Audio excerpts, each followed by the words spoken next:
All right, so we're live. Welcome everybody to this hangout with myself, Alan Jones, and the awesome and amazing, equally awesome and amazing, should I say, Viv Adcock. Hello. Hi. Hello, everybody out there. So we're going to be talking for the next 30 minutes or so about talk to the animals, and that always kind of makes me giggle, because especially with the write-up that you sent me, Viv, which was, calling all the Dr. Dolittles, because it was that song, isn't it? I want to talk to the animals. Anyway, so tell me about, what's that all about? So it's a specialty class, is it, from Access? What's Talk to the Animals? Yeah, Talk to the Animals is basically a 2-day class, and as the name suggests, it's using your capacities to be able to have a greater bond with your animals. How many times do we say, I wish they could talk to us if they're in pain, or if they've got something going on, or they've got a so-called behavioural issue? How often do we say, oh God, I just wish they could talk, or I wish they could tell me what it is that's going on for them? So this class is basically giving you tools and techniques to actually have that communication really easily. It's not difficult. I'd say everybody can do it with a few tools. It's about being able to talk to the animals, and not just domestic animals either. I've worked with, so-called wild animals. I live in Australia, so we have a lot of snakes and spiders and things that would normally make, the average European skin go a bit uncomfortable. But I've actually created an amazing, what we call a communion with the animals, where, guys, you know what? You're welcome in my garden, but this little line here, this is my house. You're not welcome in here. Mm. So, and, people around us say they have all sorts of weird animals coming into their house and it makes them uncomfortable. And I've never experienced that, and people have these ant infestations and that type of thing, or mosquitoes bothering them. And something that I've asked, or something that I've created with the animal kingdom, I don't ever have that at my property. People come and they don't get bothered by mosquitoes. And so it kind of creates a communion beyond the domestic. But I think for me, ultimately, it was to have a better relationship with my dog. And as a kid, I just used to love watching Dr. Dolittle and Lassie and Black Beauty and all the animal programs. So it got me curious as a kid as to, I would love to have a different relationship with my animal beyond they're just a dog or a cat or they're a pet. I knew there was so much more available. So in brief, it's a 2-day class about having that relationship, being able to learn how to communicate to the animals, receiving from them in a totally different way than, we would normally. We just, like I say, we project at our animals. They're just the family dog, or it's just the cat or the goldfish or whatever. Well, what if there's a whole other level to our relationship with animals that nobody else has shown us? Yeah, I've got hundreds of questions I just want to fire at you. So it's kind of, which one do I pick first? And I know kind of we've talked about some of the questions that, I'm going to be asking you, but I guess one of them that really springs to my mind is, what about those people who don't have pets? It's almost like, what the hell has this got to do with me? I don't have, pets. I don't have animals. I live in the city. What contribution could these 2 days be for those people, and why could they join? What would they get out of it? Great question, Alan. So it's interesting because at the moment I'm traveling, so I don't have my quote unquote animals around me. So I've really noticed their absence in my life, and it's actually helped me realize, wow, they are a massive contribution.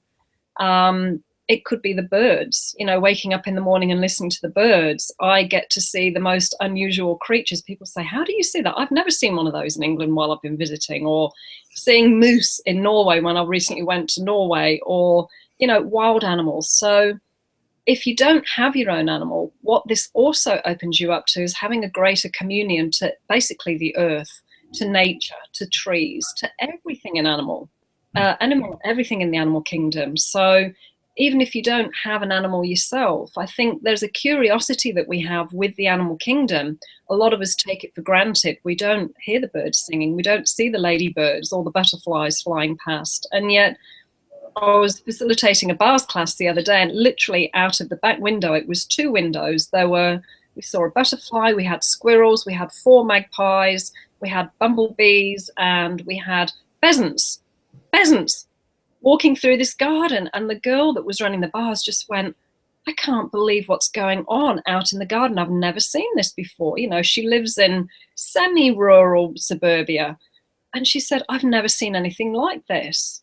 So I was wondering, with her just being for that time, you know, that time, not doing and being busy and occupied, she actually started to notice the animal kingdom. It was almost as if the animal kingdom was coming more to our awareness because we were starting to be more present. So animals live in the present moment. They don't have a past. They don't have a future. They live in the present moment. So, you know, whether it's pouring with rain, whether it's snowing, whether it's sunshine, they have no point of view. They are totally at one with everything around them. And for me, they add a harmony to the planet. So I just want to share a really quick story. A while ago, I've got a horse, and a while ago we were giving it some lessons to go onto the horse box into the trailer. And it had obviously had some trauma and didn't really want to go onto the horse box. And I was standing back, and I have a much more, you know, professional friend who has more experience than I do in this. And she was actually doing the physical part of getting this horse onto the trailer. I was standing back, and I could see the horse was quite agitated, but above her, about 3 or 4 feet flying above her, were 4 dragonflies. And these dragonflies were zigzagging across the top. It was almost like in her energy field, if you like. The dragonflies were zigzagging backwards and forwards across her, as if to try and contribute an energy to kind of say, you know what, hey, calm down, it's okay. And it was almost to me as if they were dispersing the agitation that isn't normally in an animal's universe. Animals usually be the whole time, unless they're frightened or their life is threatened. And then about 10-15 minutes later, I noticed 6 swallows then flying in a slightly higher, it was like this flying patterns of these animals. I noticed these 6 swallows darting backwards and forwards, and I went, this is incredible. Are they actually contributing to her energy? Are they doing something for her to help her disperse the agitation? And it was almost as if they were trying, to me, what I saw, they were trying to bring in more harmony into an agitated energy field. So, you know, for me, just to sit back and look at that and acknowledge that, how often do these things happen around us that we don't know? So, yeah, I don't know if that answers your question, but that, you know, that just jumped to my mind. Yeah, I think that's a great example of it. And I think, you know, I think one of the reasons why so many people don't notice that kind of stuff, because they just don't see any significance in it. It's just, oh, well, they just happen to be there. But one of the things that really drew me to this was what you said right at the beginning, in terms of things like not getting bothered by mosquitoes and stuff. It's like, how can, you know, this, for me, what I would get from this, you know, I used to have cats, but that ability to be able to commune with kind of insects and birds and nature around you, going, okay, because I do it often with ours, and just say to them, okay, you can come in our garden, it's a safe haven. You know, it's a place for you to come and eat and stuff and be safe. And we kind of do. And we don't really get wasps in the house. And when they come in the house, I actually just ask them to leave, and they do. And if they don't within 5 minutes, I tell them they're going to die, and then they do. Yes. So, yeah, I think there's a whole load of stuff around that. But I think as well, when you were talking, I think pet can also be quite for me, the energy of pet is almost like we're being superior assholes to animals. It's like, well, it's like, we have this association of I own a dog, or I own a cat, or I own a. It's like, well, what if you change that point of view to, you know what, we're actually a team. We can coexist together in harmony, and there is this incredible gifting and receiving that goes on. Again, something that we don't acknowledge normally, because it's like, well, the dog is supposed to guard the house, or the horse is supposed to carry me on its back, or we give animals roles, we have projections and expectations of them.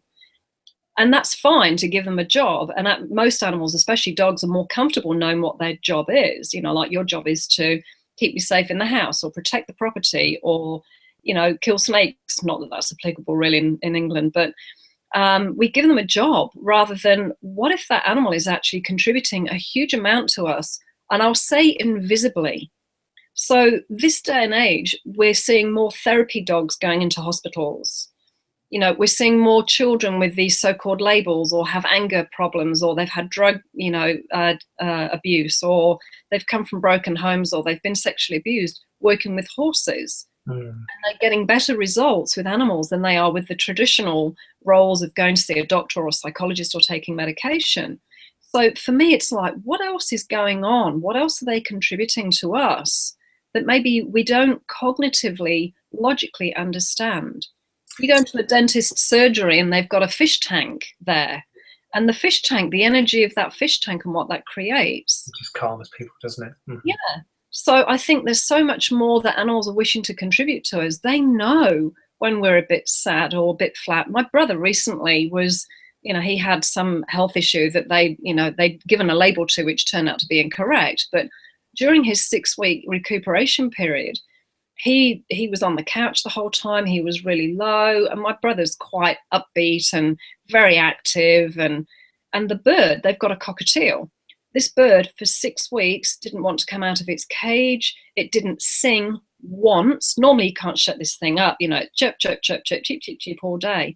The moment he started to get better, the bird perked up. She came out of a cage, and slowly, almost mirroring him, she started to get more chirpy. She started to communicate more. She started to fluff her feathers up and preen herself and fly. And it was, for me, it was absolutely astounding to see the correlation between what my brother was going through and what, a bird this high, what that was perceiving and how it affected her, because he's very much her man. She's a one-person bird, but that astounded me. And my brother's he's not really an animal person, he's not a touchy-feely kind of person, but this bird obviously has such a sense of connection and communion with him. And it wasn't until I pointed it out to the two of them living in the house that they just went, oh yeah, now you come to mention it. Yeah, they hadn't realised. So, I think it's because we just shut off our awareness about what else is possible and what contribution animals can be for us. And and I think one of the things that really strikes me is that we often yes, we give animals, as you say, we give them roles. We tell a dog, your job is to kind of keep my house safe or whatever, and we give them conflictual jobs, because it's like, we had a dog as a kid, and he was there to guard the house. I mean, he wasn't kind of really a guard dog, but that's kind of what my mum got him for originally. But when he would bark, he would be told off for barking, and if he didn't stop barking, he would then be hit. And it was actually really awful, because on the way, this dog just didn't know what to do, and so he chewed things. Yeah. He would just chew stuff in the house. And it's like, how often do we give these animals that we have conflictual kind of roles, whatever, and then get angry with them because they're not fulfilling what it is that we require? Yeah, and that is a really great point to bring up on the Hangout, because a lot of us, we treat animals as we do each other. Whether a dog is not a human, a cat is not a human, a horse is not a human. They don't speak the same language that we do, and this is where one of the greatest confusion occurs. So, for instance, with the dog, what I started to do with a friend's dog who was barking, I mean, a dog's job, if we, even just mentally think about, right, well, I'll feel safer with a dog in the house. Animals communicate telepathically. So they perceive everything that's going on in our head, everything that's going on within our body, like I was just saying with my brother. Whether we verbalize it or not, and whether we're cognitively aware of it, they sense what we expect of them. So then your dog was trying to fulfill that role. So my friend had a similar dog, and it would bark and bark and bark and bark and bark and bark, and it wouldn't listen to anybody in the house. And so the same thing, it would get told off and it would get smacked. So I said, look, what if you are much clearer with your job's description? What if you could say, okay, great, you're here to let me know, that somebody's at the door. What I'd like you to do is bark once. And as soon as I've heard you, from that point forward, it's my job. Thank you. You've done a great job. Thank you for letting me know. Thank you for doing that. I'll take it over from here. I'm the pack leader. Thank you for being a great teammate. Thank you for telling me somebody was here. So what happens, and like you're saying, the conflict comes in because we're not clear with their job. So they think, okay, my job is to protect the house. And so they bark and bark and bark and bark and bark and bark. We haven't acknowledged, number one, thank you for doing a great job. Thank you for doing what I've asked you to do. And if your relationship with your animal isn't working, look at what you've given them as a mixed message. Look at what you've not even said to them, because like I said earlier, people get pets, but they just think they're a dog or a cat and they just sit in the house. No, your cat wants to have a job, whether it's just to give you comfort or to kill the mice or, you know, just to be your companion. But if you let them know this is what I require of you, it's like, okay, cool, I'll fulfill that. And with your dog, okay, I just want you to bark once or twice and then I will take over. Thank you for giving me the information. It's my job now. And so part of the transformation, and this is a question you were asking earlier, part of the transformation with us is we become more aware of what messages we're sending, A, telepathically, and B, we're getting clearer with what we require of our animals so they can fulfill that. We need to be with ourselves first and to go, you know what works for me? What do I want a dog for? What is its job? Then if you're clear, you can be a better leader. You can be clearer in your life as to what you require in your life. So it doesn't just work out with your dog. You start to be aware of your relationships and what people's roles are in your life. You become more clear with what you require as a person. You get to be more, rather than, you know, how you were saying earlier, how we get cut off and we get so busy we don't pick up the dog barking or the bees outside the window or the cows in the grass or an animal coming to us on a regular basis because they're trying to comfort us or change something for us. We don't notice that because we're so busy doing, we're so busy on our head and we're so disconnected from our environment around us. So people often go out to nature for a Sunday walk, you know, whether they've got cats or dogs or not, but they feel a sense of space again. They feel a sense of stillness. They feel a sense of connection, even if it's just with the trees or the park or the lake that they've been to. So animals facilitate us. They invite us constantly to be present with them, to not give them mixed messages. Yeah. And I think that's kind of the messages stuff is what's really kind of popping for me to ask right now is so often when we train our dogs, you know, we take them to these dog training schools and we tell them, you know, this is what you need to do. I remember, did you ever know a woman called Barbara Woodhouse in the 80s? Yeah. And you know, and she did it with horses as well, actually. I seem to think she did a show about horses. But what kind of occurs to me is how much we expect animals to communicate the way we do. You know, I hear people, oh, you're a stupid dog because you don't understand what I'm saying. Well, of course it doesn't. It's a bloody dog. It doesn't speak English. Yes. So they don't even speak German. They don't speak French. You know, I mean, they just get used to what it is. So it's almost like animals do speak or commune, let's just say, put it that way, is easier, in a different way. And is it more about how the hell do we learn what their language is rather than trying to force our own? And so how the hell do we learn to communicate with them in that way? Great. Yeah, great. Yeah, you're exactly correct. They don't speak English or Spanish or French. So animals' language is energy. Their language is energy. If ever you watch dogs meet, they just need to raise an eyebrow from 100 meters away and the other dog totally perceives that. That's like volume 10 in a dog's universe, and yet we're completely oblivious to it. Their tail is in a certain position, which sends a message immediately to the other dog. You know, they lick. They have so many different ways that they communicate to another dog, that they're aggressive, dominant, submissive, you know, whatever, friendly or whatever. So when we say sit, sit, sit, sit, sit, sit, sit, sit, there's a demand. If somebody was coming into your house and going, Alan, sit, sit, sit, sit, you know, what does that make you do? Well, it makes you switch off, look away. Well, especially if I don't understand, because it reminds me of that kind of Simpsons. Or I think there's a card where it says, "This is how you talk to your dog." Now, you know, blah blah blah blah, whatever it is, and the dog's looking at you, going, and all it can hear is blah blah blah blah blah blah blah, and that's what it is they don't really understand the words at all. Yes. So coming back to their language is energy. When you and I were first born as babies, our very first language is energy. We communicate to our environment and to our family around us from energy because we haven't learned to speak our native tongue yet. So the other thing about being with animals is it gets you to be more present with, what if you don't need words? What if you don't even need hand signals? You know, you may in the early days when you're training your dog, as you said earlier, but what you're doing is you're creating a communion with the animals.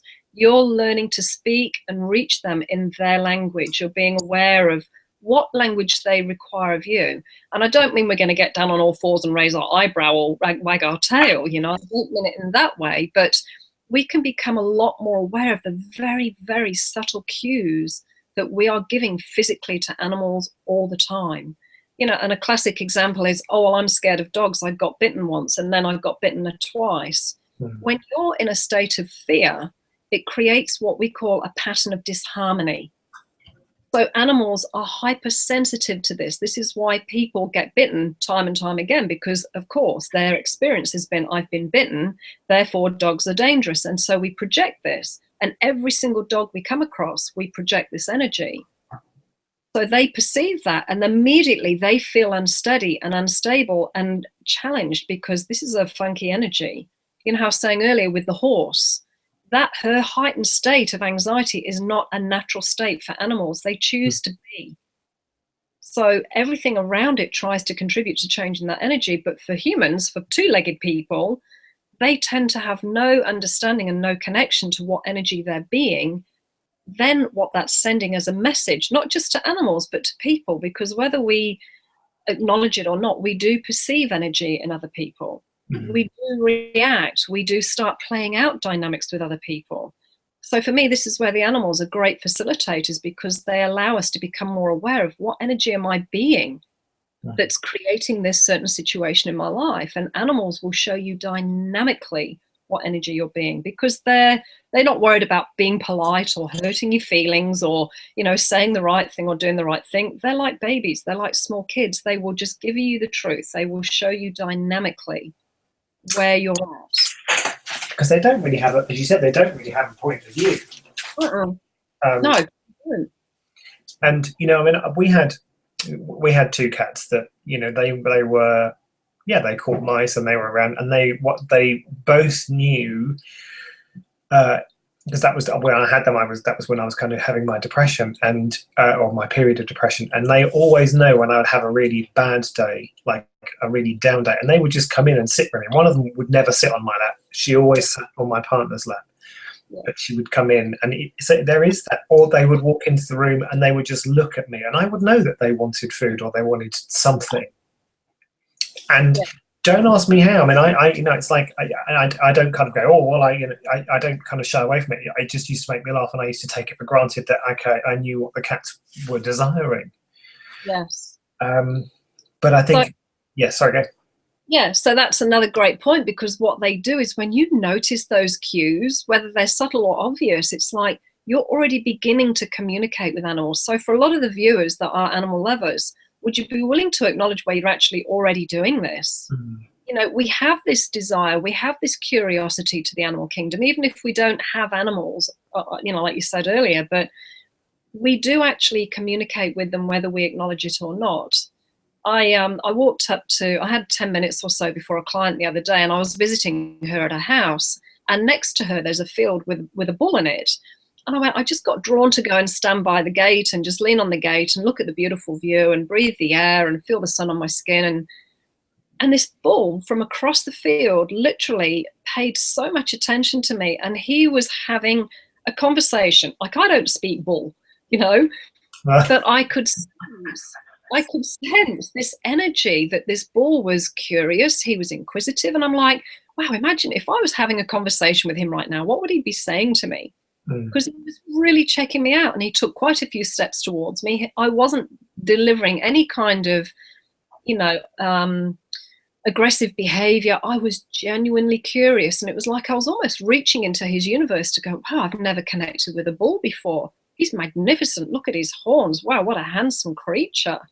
And so something you touched on earlier was the projections that we have of animals.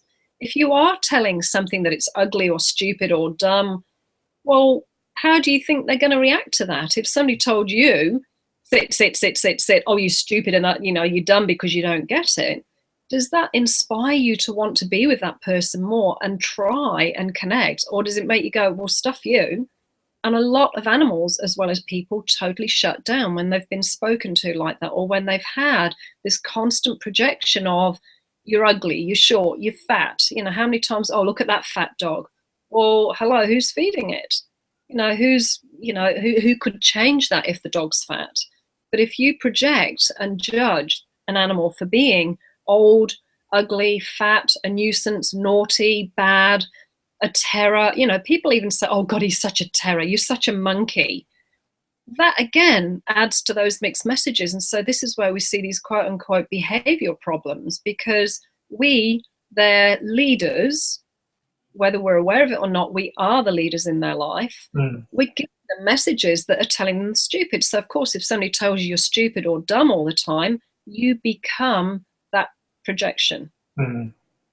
So what if you'd be willing to acknowledge your animals like I did with this bull? Wow, you're gorgeous. Look at the color of your coat. Look at your horns. What a handsome man.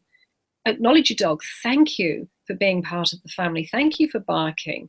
Rather than telling it off and smacking it, okay, how else can I deal with this dog differently that he will start to understand me? When the cat comes up to you and comforts you, wow, thank you. I really get that you understand. I'm not feeling 100% right now. Thank you for noticing. Thank you for contributing and sitting on my lap and purring.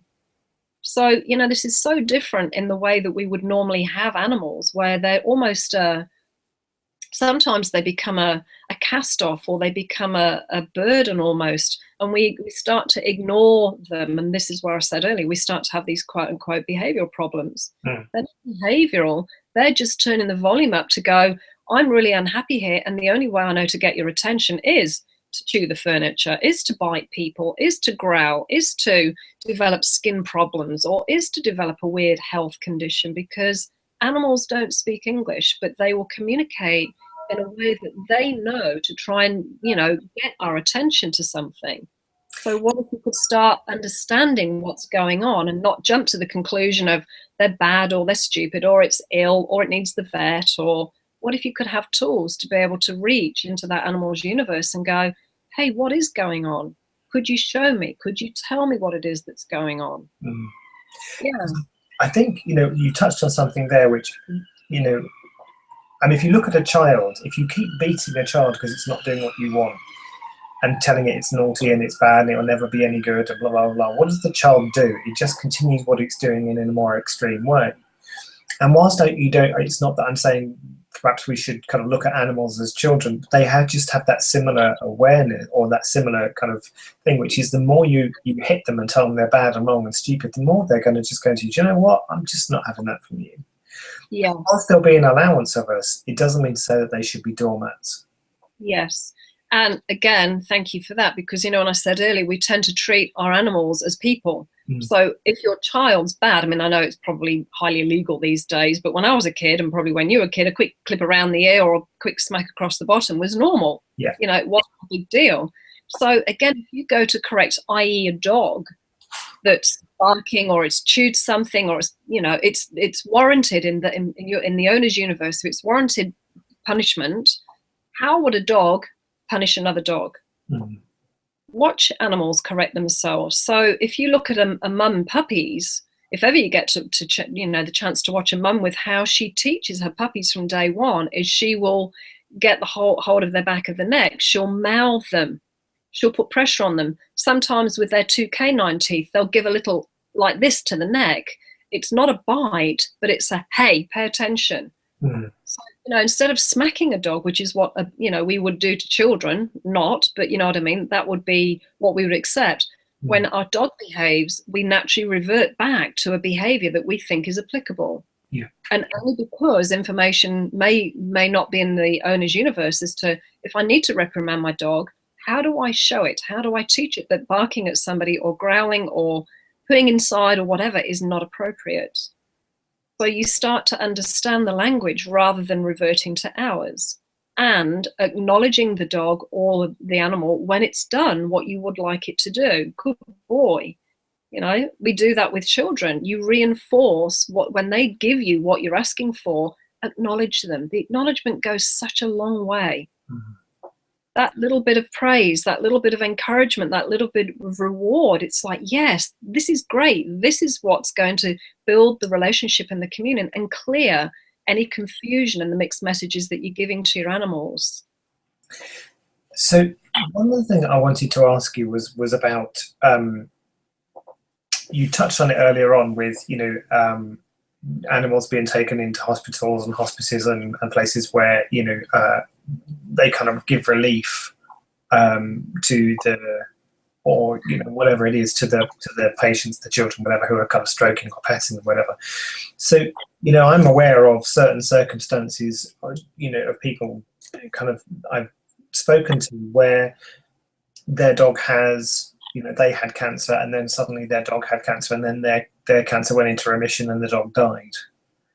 So I don't see that as coincidence myself, but then we don't really view that as a capacity, do we? Exactly. So this is a great topic, because this is something I talk about a bit in the Talk to the Animals class, because again, this is not information that I personally had found anywhere else before I came across. I actually started to read Gary Douglas's book, Talk to the Animals, which is available on the Access website. And it totally revolutionized my way of looking at animals. And it tapped into something I always knew as a kid, because I think if you're an animal lover, it's with you from a very young age. You can start to learn to love animals. But anyway, I digress a little bit. But what I discovered was there are certain animals who are healing animals. I've come across horses when I've done the Conscious Horse, Conscious Rider workshops and the Talk to the Animals. I've come across animals that have been given a specific role. So, for instance, I had a racehorse that was supposed to be a racehorse. And this horse wasn't racing, and it wasn't winning, and it kept going lame. It kept having all of these problems, but it was a racehorse. It was bred to be a racehorse. And after a while, I kind of managed to work the owner's point of view a little bit to go, didn't you have something going on with your legs a while ago? And, didn't you have something going on with your back, and you couldn't work and you couldn't train the horses? And from that, did you find another way? And it was, to live their life. And I said, it almost sounds a bit similar to the horse, doesn't it? Like the horses. And so I found a way to kind of correlate, possibly put the idea in their universe that, hey, there's some similarities here. You could look at it as a coincidence, or you could look at, wow. Anyway, this particular person was really interested in this. And I said, well, and then I went on to, some animals are healing animals, meaning they have a capacity to actually facilitate anything that's going on in our bodies. They have a capacity to facilitate other people. So a friend of mine had a dog, and whenever she had parties, she often had social occasions. The dog would go and sit by one person for the whole lunch or the whole evening. And then after, an hour or an hour and a half, and it would just lay at this person's feet. It didn't want petting or fussing. It wasn't, kind of pawing or whatever. And then the dog, I'd watch, and the dog would get up and it would go to somebody else for half an hour, 20 minutes, an hour. And afterwards I went, that dog's actually contributing something to that person. So, like you said, is it a coincidence? Is it a capacity? Is it something that the animals do? I think yes. From what I've observed, I definitely would agree with that. And for the viewers that are watching, I'd say, okay, do you have a pet, or do you know of an animal that's actually facilitating something beyond their specified role, like the racehorse? And is your animal creating health conditions, quote unquote, health conditions that could mirror or mimic somebody in the household? That maybe is there something going on? Is that animal actually facilitating a healing? And so if it is, if you get, well, yeah, I think maybe my dog is helping my mum with her breast cancer or whatever it is. Okay, well, thank you. Thank you to the dog. Wow, I've never acknowledged before that you're actually healing her. Do you think that would change something in the dog's universe if you actually start to acknowledge and appreciate and encourage what that dog is doing? And it's not a right or wrong. Yeah, I totally, yeah. It's kind of, when you really start getting into this, there's so much more that's possible with animals, I think, than we ever considered, in terms of the contribution they can be, the contribution they can receive, the things they can teach us, in terms of, as you said earlier, that being present that being aware of actually everything that's going on around you and noticing stuff like, you know, as literally before we did the hangout, you know, I was walking, and I live in kind of, I live in a green place in southeast London, you know, we're near Greenwich Park, but a dragonfly flew past me as I was going to the shop before the hangout. It's like, and I'm like, where, what? You know, there's no water. Yeah. So what's a dragonfly doing in the middle of suburbia? Actually, you've just brought me back to something you were talking about earlier about how do I make peace with the mosquitoes or wasps or bees or flies or bitey things that fly, you know. It amuses me in a very respectful way that when I do come to the Northern Hemisphere, you know, and it's wasp season or bee season.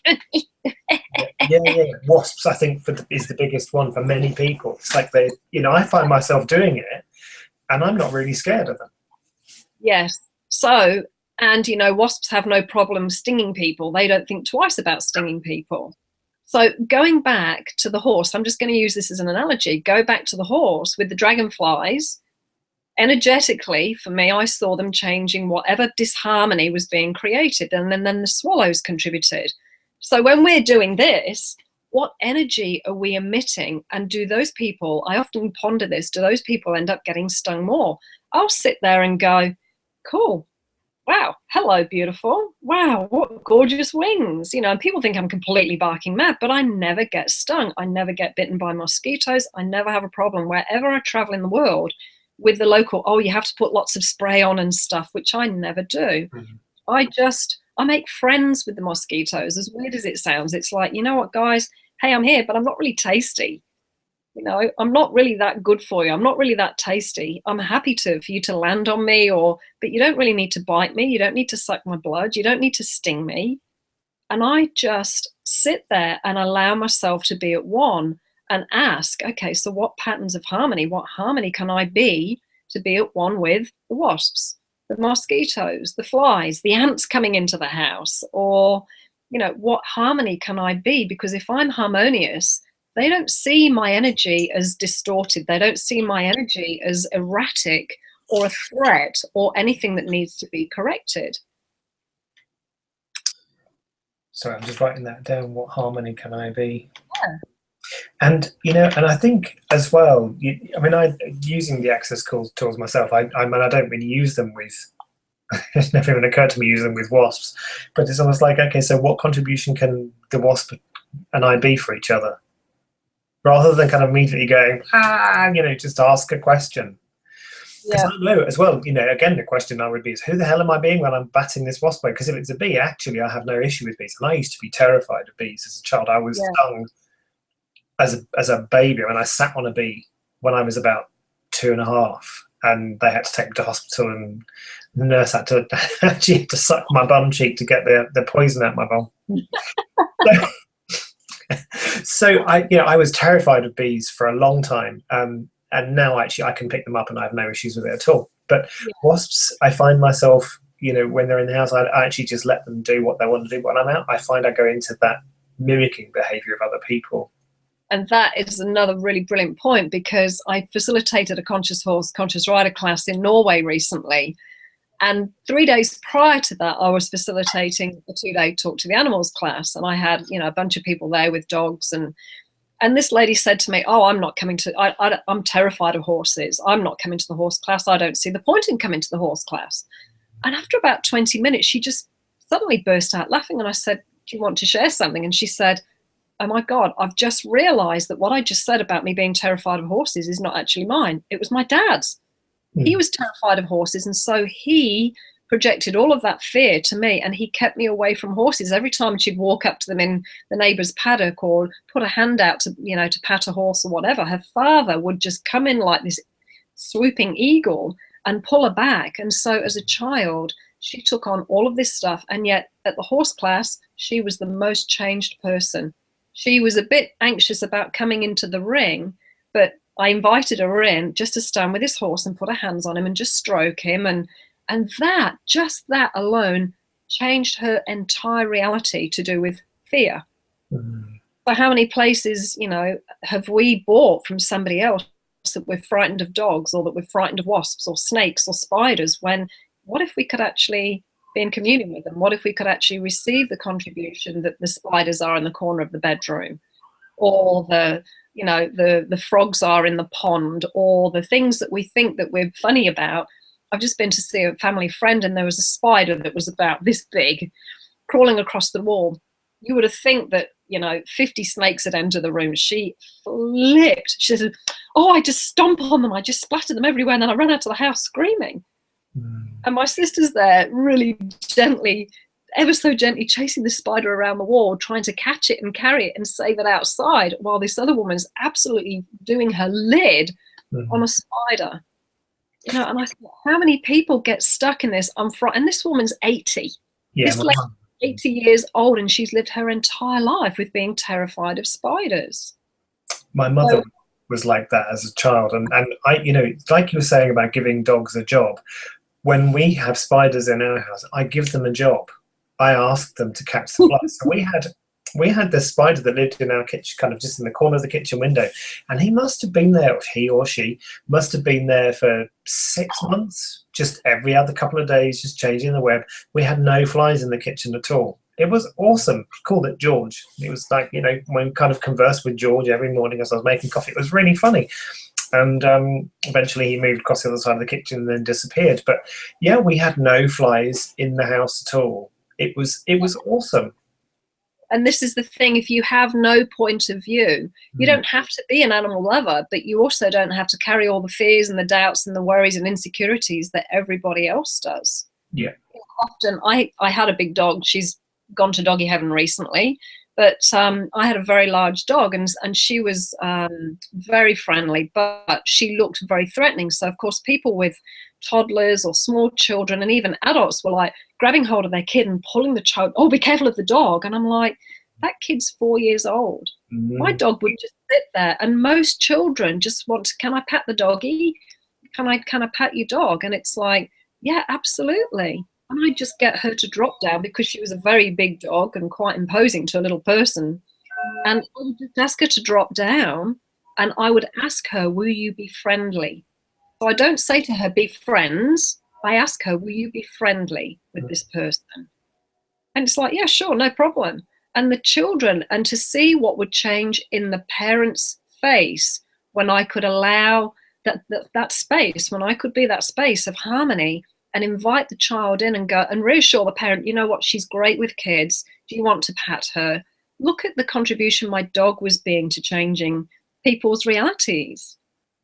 And this is where we go. So the class is so, it just, a lot of the time in the class, I admit, it moves me to tears, because to see how easily people's relationships with animals, whether they bring their dogs to class or whether they don't have animals, to see the shift that they have so easily. Because the other thing about animals is we receive differently from animals. We don't have our barriers up. We don't have our past in the way. We don't have all our points of view. And so I think people who do love animals, they have a different way of being, because for that time that they're with their animals, stroking the dog, or watching the cows in the field, or whatever it is, those barriers dissolve. There's a level of vulnerability, there's a level of gratitude and appreciation and connection that's available that we wouldn't have with people, because we've automatically got our defense systems up because of some past story. We've been hurt, we've been burnt, we've been betrayed or lied to or whatever. And so again, this is another door that I see, especially when we have the animals in the class. And this is what I love about Talk to the Animals, because you get to bring your animals to class. And if you don't have an animal, you get to be around the animals that are there and practice the tools that you've learned with other animals, because they just invite you into a space where you let go of so many of your points of view. They invite you into their universe where there's no judgment. There's no separation. They don't care if you're tall or short or fat or thin or black or white or, English or Spanish or German. They don't have those separations. They don't have those points of view. So they're such a gift, way beyond the domestic role. Yeah. So if people wanted to find out more about the Talk to the Animals classes and, or do a class with you or another facilitator, how would they go about doing that?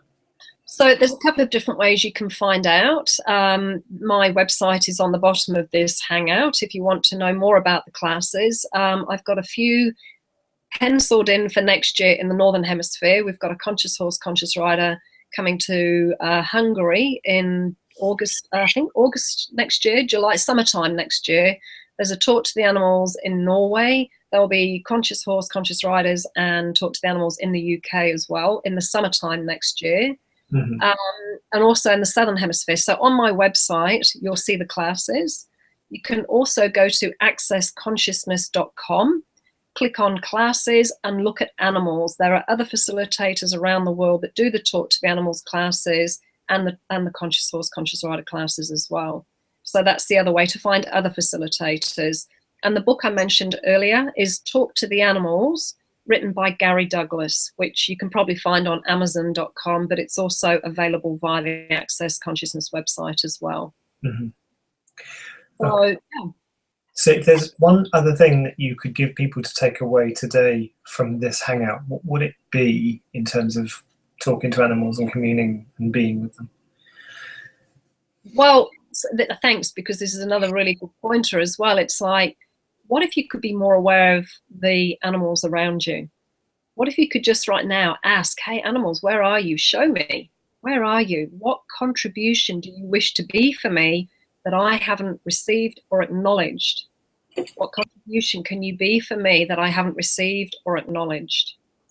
So when I first started doing some of these animal classes, again, I live most of the year in Australia and I come to the UK for probably 4 or 5 months. And we've got, because grass doesn't really grow in Australia, not where I live, it's too dry.